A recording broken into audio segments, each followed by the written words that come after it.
The human voice. It's the instrument we all play. It's the most powerful sound in the world, probably. It's the only one that can start a war or say, I love you. And yet many people have the experience that when they speak, people don't listen to them. Why is that? How can we speak powerfully to make change in the world? Well, I'd like to suggest there are a number of habits that we need to move away from. I've assembled for your pleasure here 7 deadly sins of speaking. I'm not pretending this is an exhaustive list, but these 7, I think, are pretty large. Habits that we can all fall into. First, gossip. Speaking ill of somebody who's not present. Not a nice habit, and we know perfectly well the person gossiping 5 minutes later will be gossiping about us. Second, judging. We know people who are like this in conversation, and it's very hard to listen to somebody if you know that you're being judged and found wanting at the same time. Third, negativity. You can fall into this. My mother, in the last years of her life, became very, very negative, and it's hard to listen. I remember one day I said to her, it's October the 1st today, and she said, I know, isn't it dreadful? It's hard to listen when somebody's that negative. And another form of negativity, complaining. Well, this is the national art of the UK. It's our national sport. We complain about the weather, about sport, about politics, about everything. But actually, complaining is viral misery. It's not spreading sunshine and lightness in the world. Excuses. We've all met this guy. Maybe we've all been this guy. Some people have a blame thrower. They just pass it on to everybody else and don't take responsibility for their actions. And again, hard to listen to somebody who's being like that. Penultimate, the 6th of the 7, embroidery, exaggeration. It demeans our language, actually, sometimes. For example, if I see something that really is awesome, what do I call it? And then, of course, this exaggeration becomes lying, out and out lying, and we don't want to listen to people we know are lying to us. And finally, dogmatism. The confusion of facts with opinions. When those two things get conflated, you're listening into the wind. You know, somebody is bombarding you with their opinions as if they were true. It's difficult to listen to that. So here they are, 7 deadly sins of speaking. These are things I think we need to avoid. But is there a positive way to think about this? Yes, there is. I'd like to suggest that there are 4 really powerful cornerstones, foundations, that we can stand on if we want our speech to be powerful and to make change in the world. Fortunately, these things spell a word.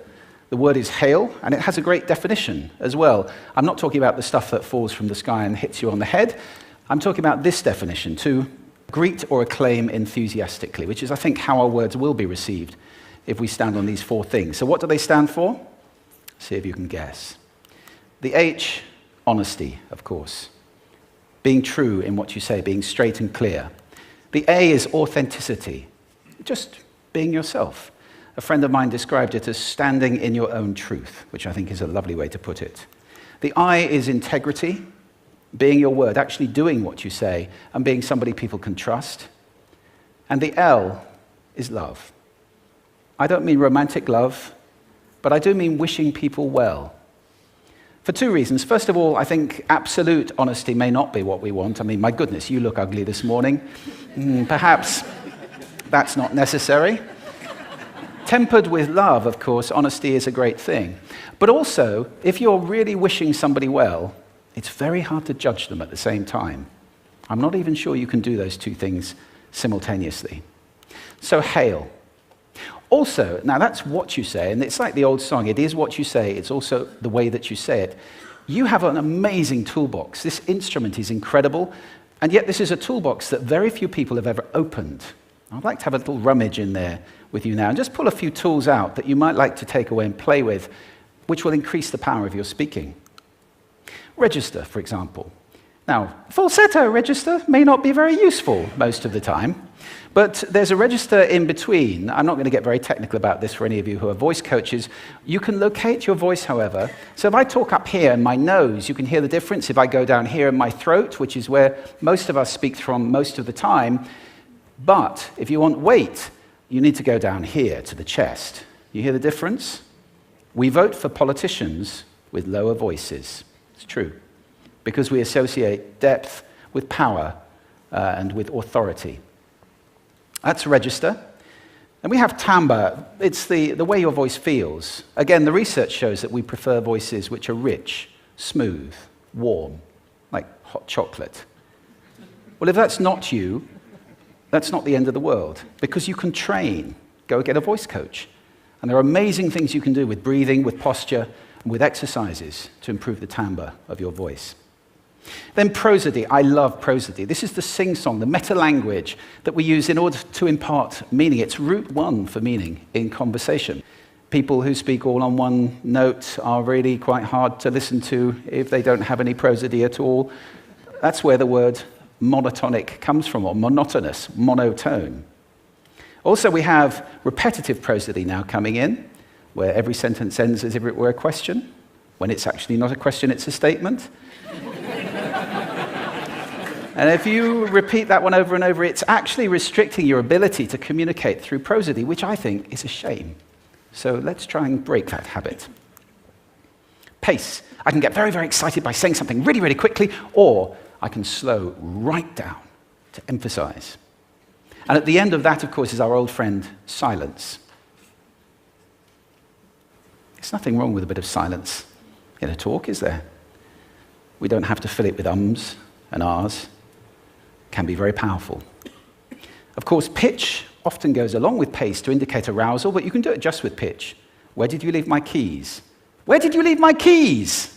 It's a slightly different meaning in those two deliveries. And finally, volume. I can get really excited by using volume, sorry about that if I startled anybody, or I can have you really pay attention by getting very quiet.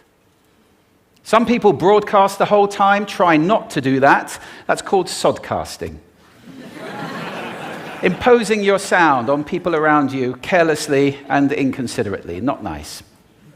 Of course, where this all comes into play most of all is when you've got something really important to do. It might be standing on a stage like this and giving a talk to people. It might be proposing marriage, asking for a raise, a wedding speech, whatever it is. If it's really important, you owe it to yourself to look at this toolbox and the engine that it's going to work on. And no engine works well without being warmed up. Warm up your voice. Actually, let me show you how to do that. Would you all like to stand up for a moment? I'm going to show you the 6 vocal warm-up exercises that I do before every talk I ever do. Anytime you're going to talk to anybody important, do these. First, arms up, deep breath in, and sigh out, like that. One more time.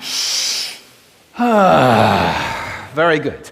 Now we're going to warm up our lips, and we're going to go bop, bop, bop, bop, bop, bop, bop, bop. Very good. And now, just like when you were a kid.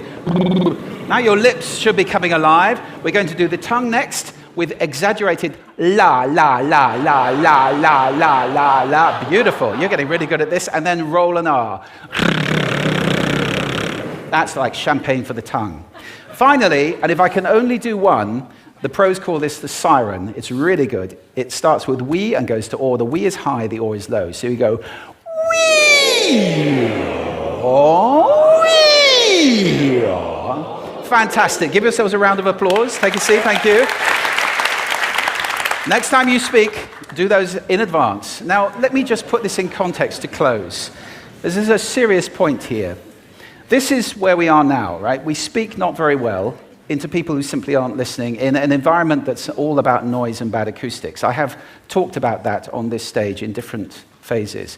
What would the world be like if we were speaking powerfully to people who are listening consciously in environments which were actually fit for purpose? Or to make that a bit larger, what would the world be like if we were creating sound consciously and consuming sound consciously and designing all our environments consciously for sound? That would be a world that does sound beautiful, and one where understanding would be the norm. And that is an idea worth spreading. Thank you. Thank you.